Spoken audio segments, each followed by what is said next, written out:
And frankly, when you're out installing something and there's a problem on a design, it could cost you $60,000, $70,000. So paying an extra $3,000 or $4,000 on engineering and design up front and saving something like $50,000 or $60,000 is huge for these, especially in the commercial realm.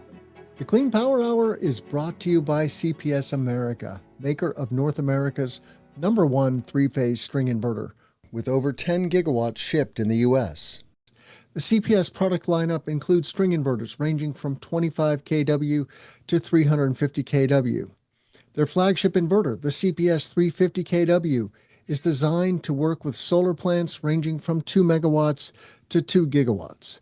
CPS is the world's most bankable inverter brand and is America's #1 choice for solar plants, now offering solutions for commercial, utility, ESS, and balance of system requirements. Go to chintpowersystems.com or call 855-584-7168 to find out more. Hey guys, are you a residential solar installer doing light commercial but wanting to scale into large C&I solar? I'm Tim Montague. I've developed over 150 megawatts of commercial solar, and I've solved the problem that you're having. You don't know what tools and technologies you need in order to successfully close 100 kW to megawatt scale projects. I've developed a commercial solar accelerator to help installers exactly like you. Just go to cleanpowerhour.com, click on strategy, and book a call today. It's totally free with no obligation. Thanks for being a listener. I really appreciate you listening to the pod. And I'm Tim Montague. Let's grow solar and storage. Go to Clean Power Hour and click strategy today. Thanks so much. The clean energy industry is moving fast. The deals are getting bigger, the technology is evolving, and the stakes have never been higher. Welcome to the Clean Power Hour, the podcast for solar, storage, and microgrid professionals who want to stay ahead of it all. Each week, your host, Tim Montague, industry advisor and president of Clean Power Consulting Group, brings you unfiltered conversations with the leaders actually building the energy transition. Now, here's your host, Tim Montague. Today on the Clean Power Hour, structural and electrical engineering for residential and commercial solar. It's my great pleasure to welcome Scott Wyssling and his colleague Catherine Kelso to the show today. And real quick, I had a great time at GigaWeek where I met Scott and Catherine. GigaWeek is a CPS America event, so it pays to go to networking events. You get to meet interesting people, and you'll find out why I'm excited to have Scott and Catherine here. But welcome to the show, Scott and Catherine. Well, thank you, Tim. It's a pleasure to be here, and appreciate you having us on your podcast. We're excited to be here. So, Scott, what is it about CPS America that drew you to that event anyway? Well, CPS America, they had an appreciation week, the Giga Week, and they invited individuals to the show that have been working with them. And since we have been doing electrical and structural designs for the solar business, we specify their products. So we've had several meetings with people from their organization to be able to understand their products and specify them on our plans. So, they're a supplier and we're an engineer that specs their products on our plans. And give us the Cliff Notes version on Wyssling Consulting. How did you get into the solar industry? So I started my own business back in 2010, and is primarily site planning, land development. That was really my forte up until that point. And when I went out on my own, I picked up a solar company that was aggressively growing in the industry, and I started repositioning my business to work on solar, adding that in as a service that I provided. And then it got so large working on solar that I actually took a 2-year period of time where I left my business and worked in-house to build out an engineering company or engineering department for a solar company in the industry. And then I did that for about 2 years and realized that I kind of wanted to be back out on my own. And so I went back out on my own and primarily only worked on solar at that point. Initially, we were doing residential designs. We didn't offer electrical engineering services. It was just structural. We didn't offer design. And then the company just continued to grow. Started out with just myself and my nephew. And then, shortly after that, we started bringing in more people. And so now we have 75 employees, and we do full design in-house, full service design and engineering, offer electrical engineering services. We have an engineering department that has two PEs in it and technicians, as well as master electricians and journeyman electricians. And then in 2023, we added design, commercial design and commercial design and residential design into our offering. And that's why we have so many people now. And it just was a no-brainer to start doing design and engineering together, because we were reviewing other people's plans and we were identifying problems with plans, and we helped a lot of different design companies, become better at what they do. And then in 2023, we just decided that this is something we should do. And it's been very well received because of the fact that we have all of these resources in-house and professionals in-house who can be resources to our customers when they have questions, which is very different than most of the other companies just doing design who may be overseas or don't have engineering in-house or electrical in-house. So, and Catherine, why don't you introduce yourself for our audience?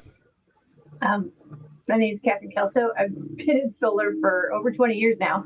Started in 2005. Met Scott through a mutual client. I was freelancing at the time. And he and I were both working for a client, and started doing some work for Scott. And eventually he hired me a couple of years ago to run the design department for commercial. So. And when Scott learned that I was keen on batteries, he said, well, Catherine has to be here. So we're going to lean on you for some hard battery questions. Yeah, I have structural questions. I can answer them, but batteries, not so much. That's better for Catherine's purview. Paint us a picture, though. You mentioned design firms, but who are your customers? Give us a pie chart, just, rough estimates. I assume you work with EPCs, developers, asset owner, but yeah, who are your customers? Most of our primary customers are EPCs or solar companies who are doing mostly sales and need to have plans prepared for approval from the HJs or authority having jurisdiction. We do work for some developers, actually quite a bit of developers from the commercial standpoint as well. And we actually have been approached by a lot of finance companies. Solrite is one of those companies who have asked us to we really want to be all in with Wyssling, and we like your product. And a lot of people they recommend people who are trying to get financing through their companies to come to Wyssling, because they really don't even review our plans because they're so happy with our product and they like the quality of what we do. And we meet with them weekly to be able to go through issues or changes that they may be having. So it's a little bit of everybody. And we do a little bit outside of solar as well. Like we've provided, EV chargers designs. We have provided those, which are really, just connected to the grid for electric buses. And then we also have done designs for foundation repair companies that are just doing foundation repair, and they need an engineer to review and provide input on the designs and certify them. So I'm curious, what both of your takes on the energy transition is. You obviously have succeeded in growing a sizable solar services consulting firm, and that says something, right? We are a fast-growing industry here in the United States, not without its ups and downs. We call it the solar coaster. We're in a mini boom right now in 2026, which will be followed by a pretty significant bust sometime in 27 or 28 for sure. But in the greater scheme of things, it's a growth curve, right? We are going to grow, and we're going to perhaps 10x the amount of solar on the U.S. grid between now and 2050. So it's a great opportunity. But what is your take on the ups and downs of solar, Scott? And then we'll hear Catherine's take too. Well, from what we've seen and why we kind of focused on doing designs as well is that it was a huge boom back in 2022 into 2023. You really couldn't throw enough solar up on roofs at that point, and there was a huge demand for residential. A lot of the processes that we have in place now weren't in place back then, so finance companies were having difficulty um, maintaining the process flow.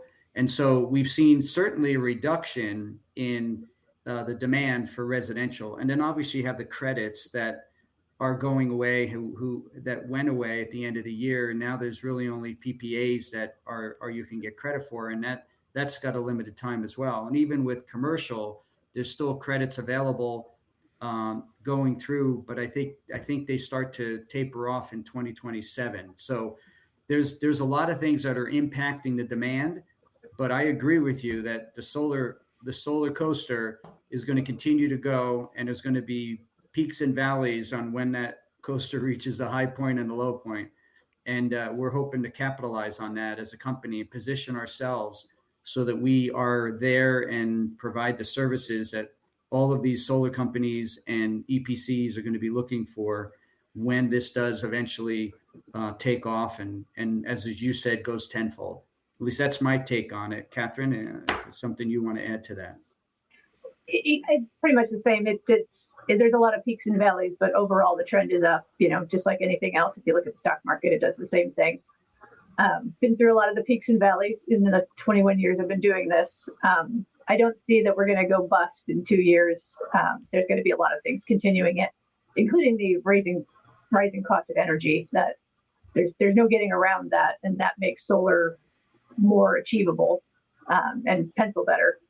So not that I like rising prices, but it does help our industry and make it more feasible even without a tax credit. If they don't renew the tax credit, I've seen the tax credit almost end many times and continually get renewed over the years as well. So there's no guarantee that it's going to be done. And then there's a lot of people safe harboring equipment as well. So they're going to be installing after that tax credit deadline, but still getting the credit. So yeah. I think there are 3 mega trends that every solar professional should be aware of.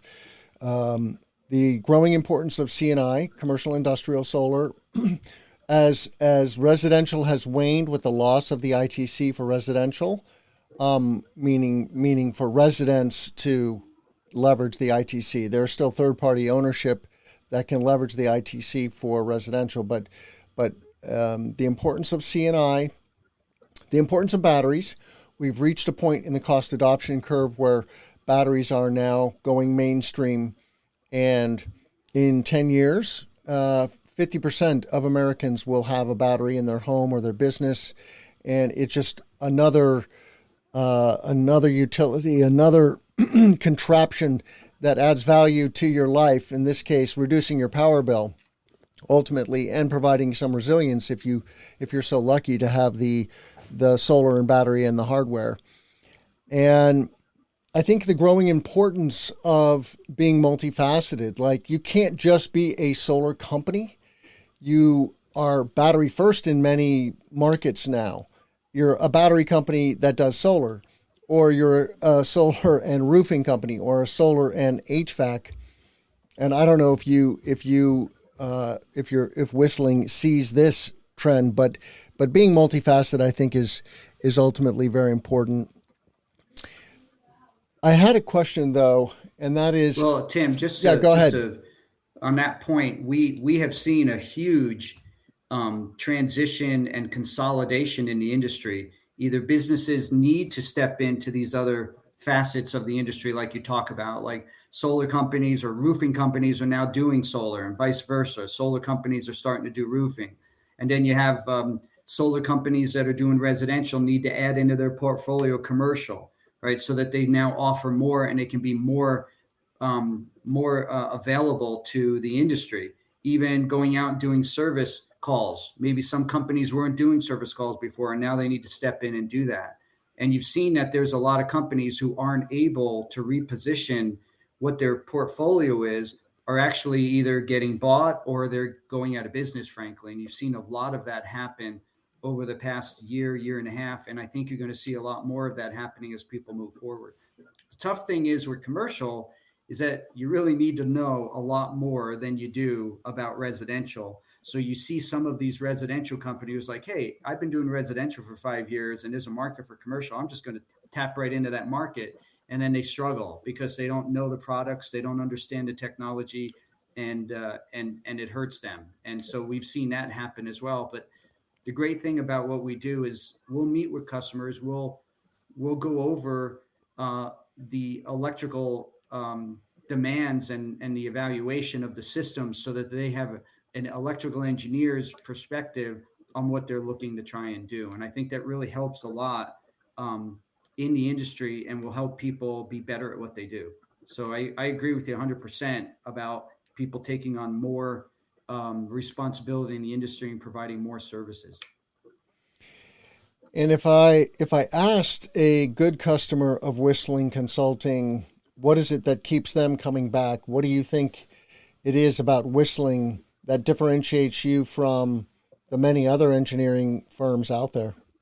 Oh, that's a good question. And we try really hard to make sure we have internal core values that help all of us understand what is it that makes Wyssling different. Our mission statement is to set the standard for design and engineering, not to capitalize on it, but to set the standard. And the way we do that is we have superior customer service. We respond back to customers within a couple hours of when they reach out to us. We have a QA/QC department internally that is built out to make sure that the quality of what we do is there. We meet with our customers on a regular basis. Some are weekly, some are biweekly, some are monthly, depending on what they desire. But we have meetings with our team so that if there's anything we need to understand about something we're doing incorrectly or any specific projects we need to talk about, we can go over those. I mean, we're certainly not perfect. I mean, there's customers that sometimes aren't happy with what we do, but for the most part, with 75 people, it sometimes is a little like herding cats. But for the most part, they all understand the significance and the importance of customer service and quick return times on emails and projects. And I think that's what's made us very successful at what we do. And that's the reputation we have in the industry. And we try to stand by that. And we try to continue to, again, set that standard for design and engineering in the solar industry. You could be the best engineer in the world, but if you're not giving good customer service, people are going to find a different engineer to work with. But Absolutely. Catherine, how about you? You have a slightly different perspective, and you're an electrical engineer. So what do you think it is that differentiates Wyssling? I think the things that Scott said are all true, the fast response time and that sort of thing. I think another thing that our customers come to us after having worked with another company that they appreciate is the consultancy, actually being able to pick up the phone and get a person on the phone who knows what they're talking about. And during, regular American business hours, instead of getting emails at 2 a.m. from someone they've never talked to.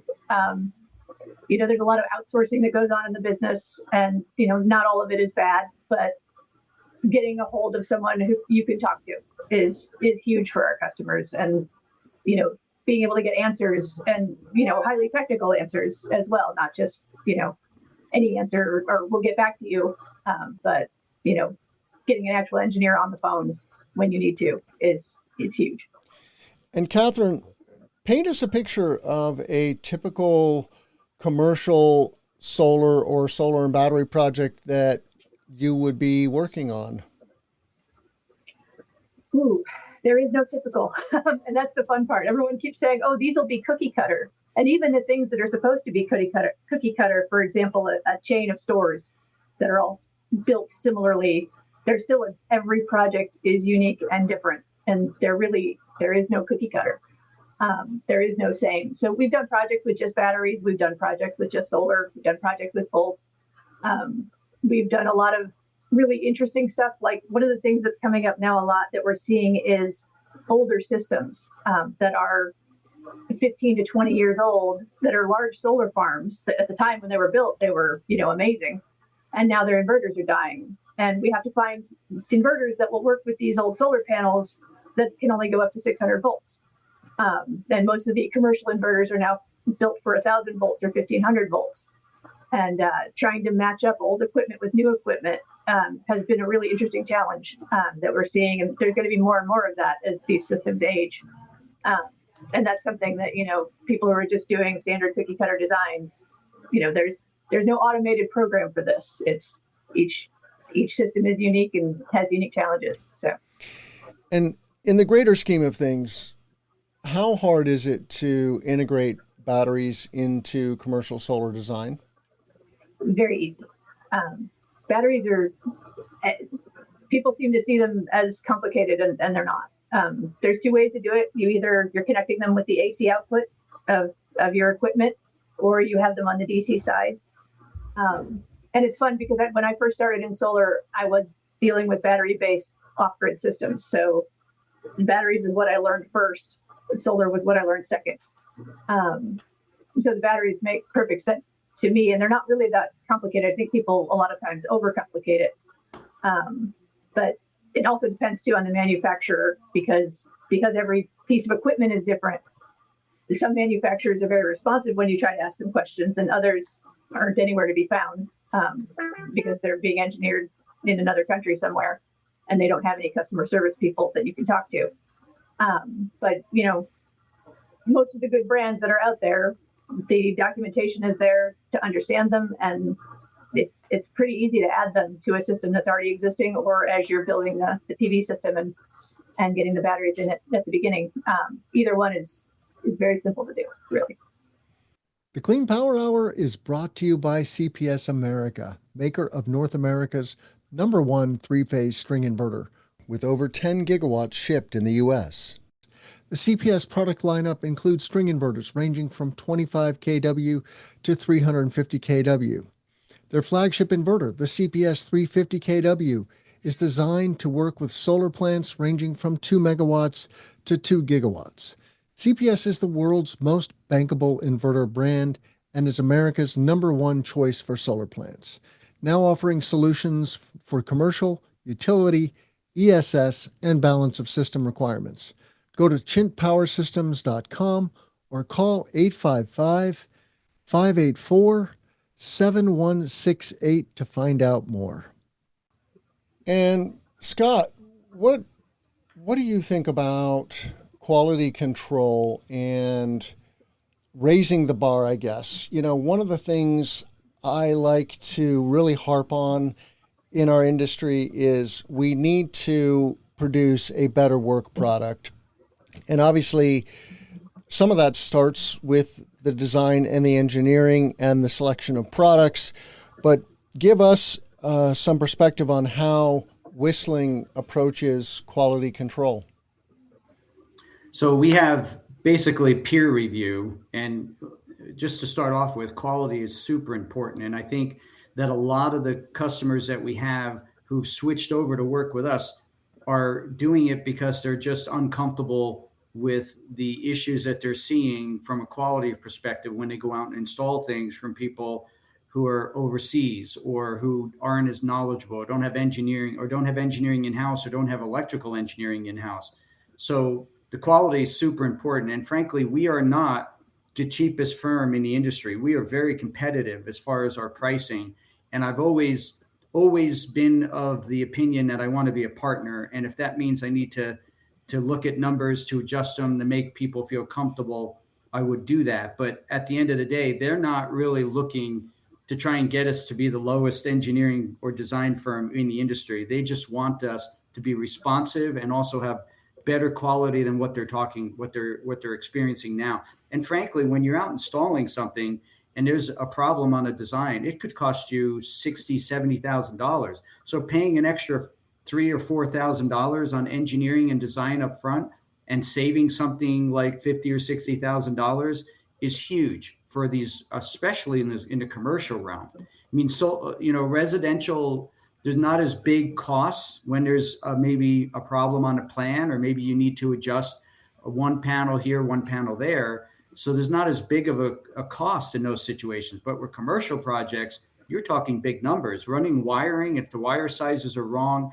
and you're buying rolls of wire, you could be talking thousands of tens of thousands of dollars to fix that. So spending a little bit extra to make sure that the quality of what you're getting is better is certainly a prudent thing for these EPCs and installers to do.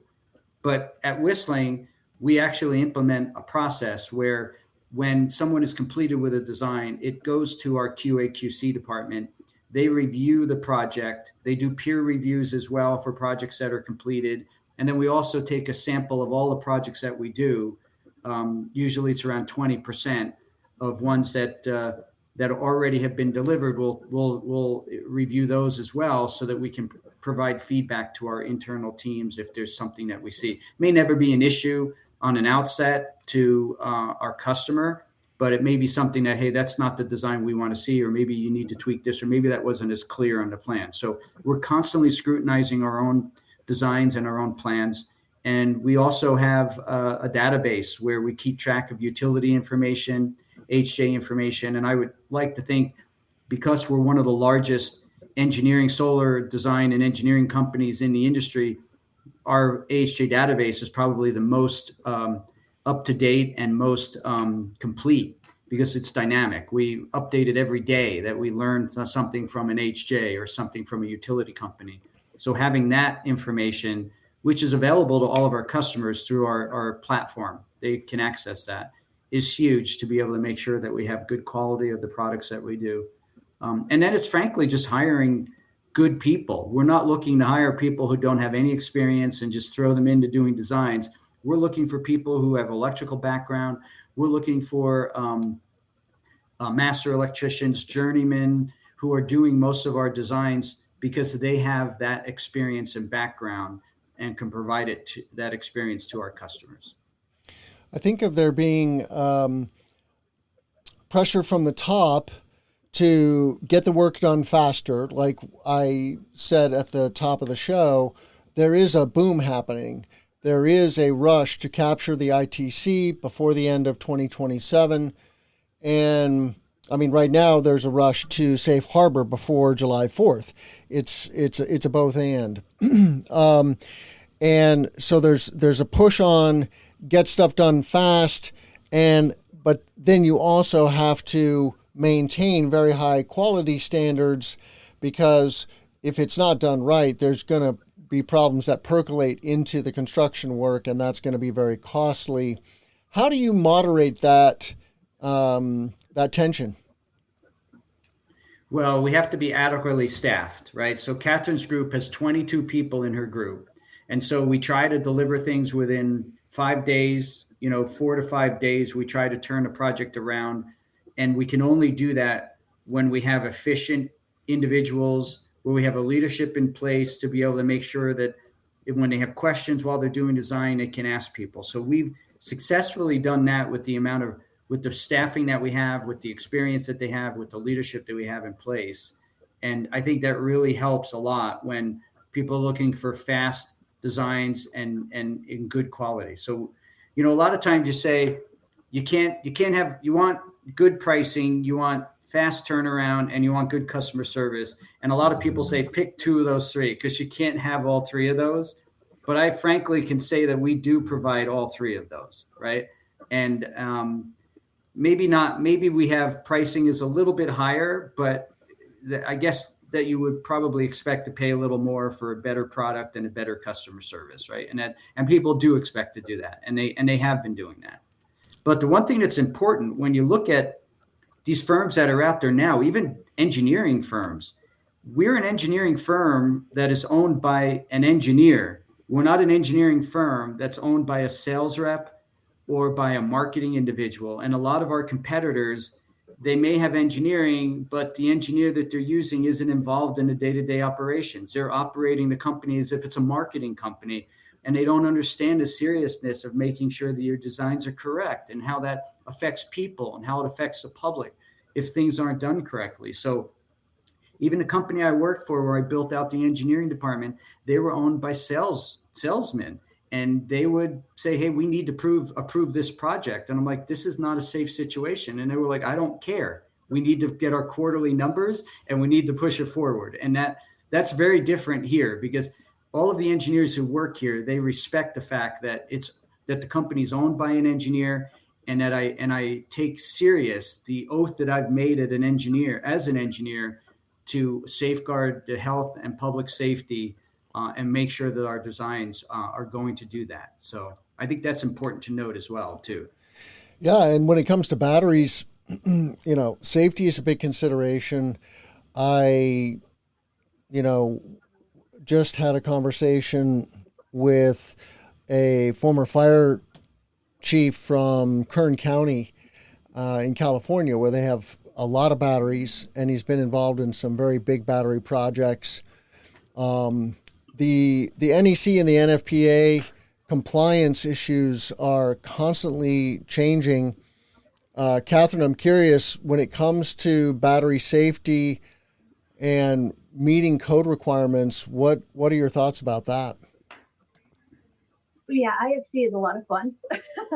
And it's fun that it changes every year. And it's fun that some states have their own particular set of rules that's a little bit stricter than the international fire code. And keeping track of all that is a fun juggling act. But yeah, battery safety is super serious. And the fires that have happened, but let's see, engineers don't like to say fire, it's thermal events that have happened. They're scary, and so far there hasn't been loss of life or anything like that, but it's still, even if the batteries are out in a field in the middle of nowhere, having a fire that burns for days is not a good situation. On the larger scale, a lot of it ends up falling on the manufacturers, because they're making these containers that have all the explosion control and fire control, internal to the container.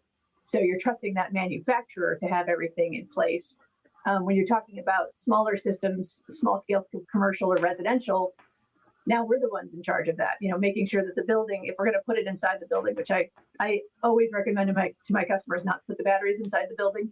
But when they insist on doing it, you got to make sure you've got your fire sprinklers and the fire detection systems, and all of that is in place and in line. And, the firewalls around the room that has the batteries, that it's separated.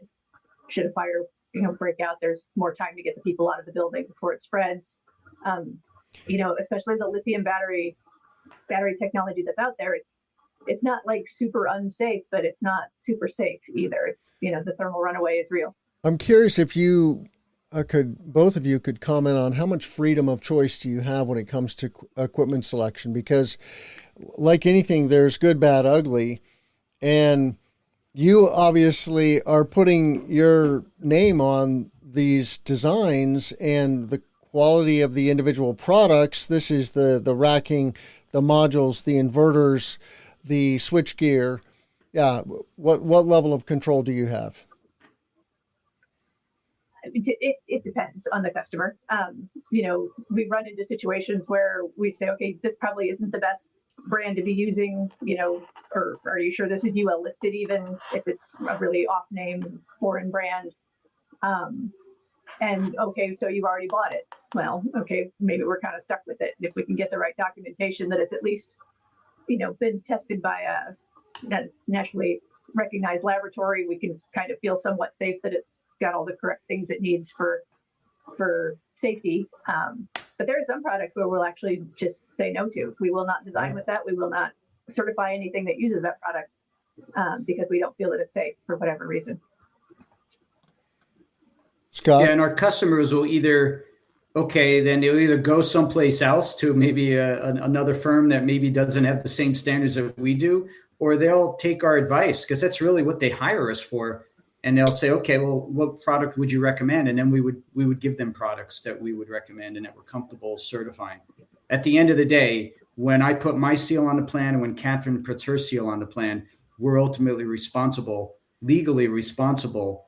That's what our seals do. We take on that liability that there's not going to be an issue and that the public is going to be safe from this situation. So we take that, like I said, we take that very seriously. So there's lots of times where we'll walk away from a project and it's not about the money. It's not about how much money we're getting paid to do it. They offer us more money. It doesn't matter. It's about the ethical responsibility that we have as an engineering company and as professional engineers. And just to to drill a little deeper on the product side, there's, as an engineering firm, I see you kind of in the middle. You've got your end user customers, the EPCs or developers, and then you've got the companies that are making the products that you're specifying into your designs or approving. You want, as we've touched on, you want products that are high quality, reasonably priced, and that give you good service. And manufacturers are famous for not giving very good service. Right. If they have a fantastic product, sometimes that's good enough to just ride through the bad service. I think sometimes Tesla even falls in this category. I have no bones to pick with Tesla, but they can be difficult to communicate with. And they don't want to deal with small projects. They want to deal with very large portfolios of projects. But from your perspectives, what is a good partner, whether that's an OEM or a EPC? What are the characteristics that you're looking for in the people and the companies that you're working with? Probably going to let Catherine answer that. Well, I'll go with my favorite customer. We have a favorite customer, and we tell them they're our favorite customer. And sometimes I wonder if they think we're just saying that because, you say that to all your customers. And it's like, no, you're really our favorite customer. And the biggest reason they're our favorite customer is they communicate well. They communicate often. They're always telling us what they want, what they need, what they're expecting, what their standards are. And we're talking to people who know their stuff. They're not PEs, but they're engineers, and they know things, and they understand the concepts of design. They're not just saying, "Oh, well, can I put these two things together?" And we say no, and they say, "Why not?" They understand what they're doing. They understand and they understand the equipment, and they know how it works and how it doesn't work. And so we're not always trying to fight with them where they're saying, "Oh, we want to do this," and we're saying, "No, it doesn't work like that." They already get it. So that's the ideal customer. But we have plenty of customers who don't have that knowledge on board, and that's why they're coming to us. And as long as they don't argue with us when we say this works or doesn't work, we'll call them good customers as well. So we're open-minded too. Like if there's a technology that we're not familiar with, we'll research it. And a lot of times if we come across a battery manufacturer or a product manufacturer that we're not familiar with, we will reach out to them and we'll vet it out, and we'll make sure that we ask all the right questions, that we understand the product, what the demands are on it. And if there's safety issues, we'll identify that. And that's what we do. That's really what bringing on an engineer will do, because we have to be comfortable for our customer, number one, and then also comfortable if we're taking on liability. So we probably could tell who that customer is. I think that his podcast, Tim's podcast, would probably appreciate knowing a customer that is really good at what they do. So go ahead and let us know who that is. Wonder Power. Oh, Wonder They Power. spell it with a U, Wonder. Oh, okay. Got it. Out of Colorado? No, where are they out of? Wonder? Yeah. I think they are in Colorado. Yeah. I think they are actually. Yeah, I don't know where they officially are. Yeah. Boulder, Colorado, I think. Yeah, they do projects all over the country. So. All right. Well, in our final minute together, what else should our listeners know about either Wyssling or going to work at Wyssling? Like, it's a very dynamic industry. You're growing a firm. Curious what you want others to know about Wyssling. Well, I mean, Wyssling Consulting has been an industry leader from day one. We were first to market when we started doing in engineering and for the residential market. And we really, it is like there's a lot of companies out there who have tried to capture a small portion of the market. Almost, I look at it as the .com era, where there were a lot of companies who didn't have any processes built out, weren't around very long, but they just made a name, and then they wound up trying to capitalize on it and basically, just capture some of the market share. We're not like that. We're like the tortoise in the race between the tortoise and the hare. We're steady. We continue to be working on processes. We continue to work on quality, and there may be other companies that pop in, take some of our market share, but they're just not going to be around very long. Again, they aren't owned or managed by an engineer. They're owned or managed by a sales rep. They're trying to implement AI into an engineering market that shouldn't be using AI. We need to be looking at roofs. We can't rely on artificial intelligence to make choices related to safety of people. We just can't do that. Maybe the technology will be there at some point in the future, but until the boards change those requirements, it needs to be hands-on. You need to be looking at photos. You need to be reviewing roofs. You need to be looking at electrical equipment to make sure what we're designing will work. And a lot of companies are just trying to take a shortcut, and they maybe don't have as many people as we do. They don't have QA/QC. They're using automated software to generate their letters or their reviews, or even their CADs. Even that is struggle. We struggle with people who are trying to make automatic CADs, and they're just, the quality is just not there, and they're just trying to capitalize on saving a little bit of time. And frankly, you know what we do is hard work, and it's important what we do. We're not going to cut corners on it, and that's why I said we're going to continue to be the tortoise in the race. We're going to slow and steady, and we're going to win the race. We're going to continue to be an industry leader. We're going to continue to set the standard for design and engineering. We're going to continue to have a reputation in the industry that makes other people try and do a better job at what they do, because they know that we're right on their coattails, and we're going to be here and we're not going anywhere. But coming to work for Wyssling Consulting, you have the best in the industry, the leaders in the industry. We hire only professional, qualified individuals who have experience in solar, and we capitalize on that experience by providing that service to all of our customers. Hey guys, are you a residential solar installer doing light commercial but wanting to scale into large C&I solar? I'm Tim Montague. I've developed over 150 megawatts of commercial solar, and I've solved the problem that you're having. You don't know what tools and technologies you need in order to successfully close 100 kW to megawatt scale projects.